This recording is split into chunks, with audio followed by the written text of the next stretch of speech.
Peristiwa Rengas Dengklok. Sebelum proklamasi bangsa Indonesia dikumandangkan, ada serangkaian penting peristiwa. Pada tanggal 14 Agustus tahun 1945, Jepang menyerah kepada sekutu tanpa syarat. Dan kabar tersebut sampai ke Indonesia pada tanggal 15 Agustus tahun 1945. Berita ini diketahui oleh kalangan pemuda di Bandung melalui siaran berita di radio. Dan di hari yang sama, Ir Soekarno dan Muhammad Hatta baru kembali ke tanah air, memenuhi panggilan Panglima Jepang untuk Asia Tenggara, yaitu Marsekal Terauchi di Saigon, Vietnam. Dari sinilah terjadi pro dan kontra terkait proklamasi kemerdekaan. Pada waktu itu, golongan tua menginginkan agar proklamasi dilakukan melalui PPKI. Sementara, golongan muda menginginkan agar proklamasi dilakukan secepatnya tanpa melalui PPKI yang dianggap sebagai badan buatan Jepang. Selain itu, hal tersebut dilakukan agar Soekarno dan Muhammad Hatta tidak terpengaruh oleh Jepang. Para golongan muda khawatir apabila kemerdekaan yang sebenarnya merupakan hasil dari perjuangan bangsa Indonesia menjadi seolah-olah merupakan pemberian dari Jepang. Sebelumnya, golongan pemuda telah mengadakan suatu perundingan di salah satu lembaga bakteriologi di Pegasan, Jakarta Timur pada tanggal 15 Agustus. Dalam perundingan ini diputuskan agar pelaksanaan kemerdekaan dilepaskan segala ikatan dan hubungan dengan janji kemerdekaan dari Jepang. Hasil keputusan disampaikan kepada Ir Soekarno pada malam harinya, tetapi ditolak oleh Ir Soekarno karena merasa bertanggung jawab sebagai ketua PPKI. Begitulah beberapa pemaparan latar belakang peristiwa Rengas Dengklok.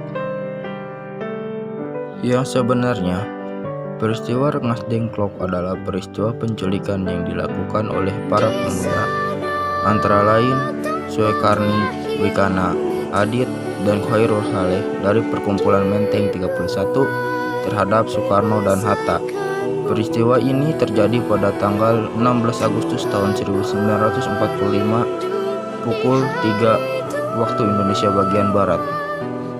Soekarno dan Hatta dibawa ke Rengas Dengklok, Karawang untuk kemudian didesak agar mempercepat proklamasi kemerdekaan Indonesia.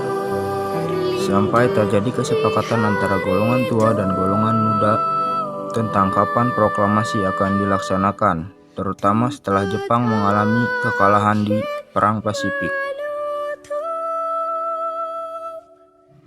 Menghadapi desakan tersebut, Soekarno dan Hatta tetap tidak berubah pendirian.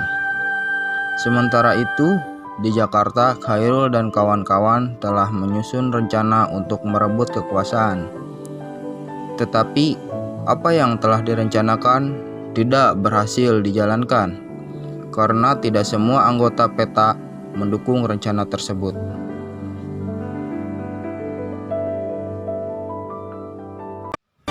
Proklamasi kemerdekaan Indonesia rencananya akan dibacakan Bung Karno dan Bung Hatta pada hari Jumat, 17 Agustus 1945 di lapangan Ikada atau di rumah Bung Karno di Jalan Pegasan Timur nomor 56. Dipilih rumah Bung Karno karena di lapangan Ikada sudah tersebar bahwa ada sebuah acara yang akan diselenggarakan, sehingga tentara-tentara Jepang sudah berjaga-jaga.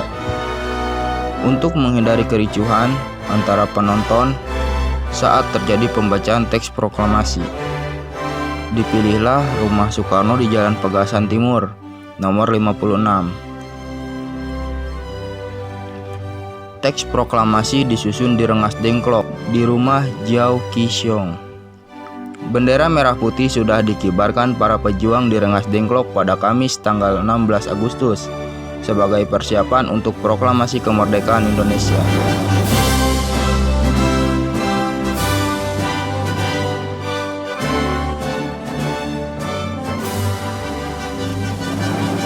Karena tidak mendapat berita dari Jakarta, maka Yusuf Kunto dikirim untuk berunding dengan pemuda-pemuda yang ada di Jakarta. Namun sesampai di Jakarta, Kunto hanya menemui Wikana dan Ahmad Subagjo. Kemudian Kunto dan Ahmad Subagjo ke Rengas Dengklok untuk menjemput Soekarno, Hatta, Fatmawati, dan Guntur.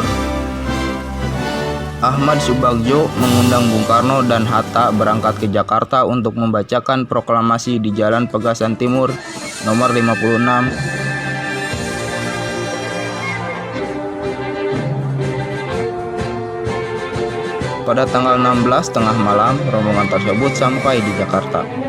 Keesokan harinya, tepat pada tanggal 17 Agustus tahun 1945, pernyataan proklamasi dikumandangkan dengan teks proklamasi kemerdekaan Indonesia yang diketik oleh Sayuti Melik menggunakan mesin ketik yang diambil di kantor Kepala Perwakilan Angkatan Laut Jerman.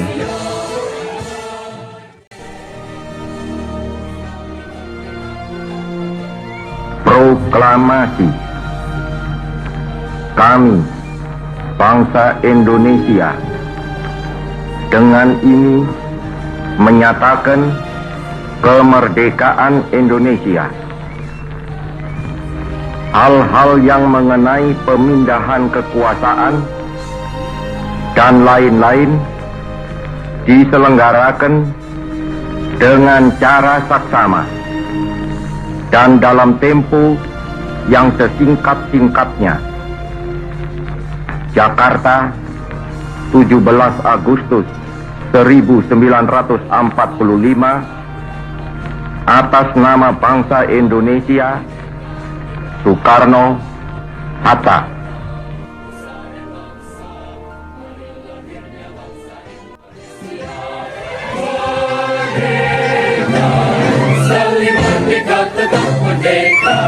Selama hayat musik dan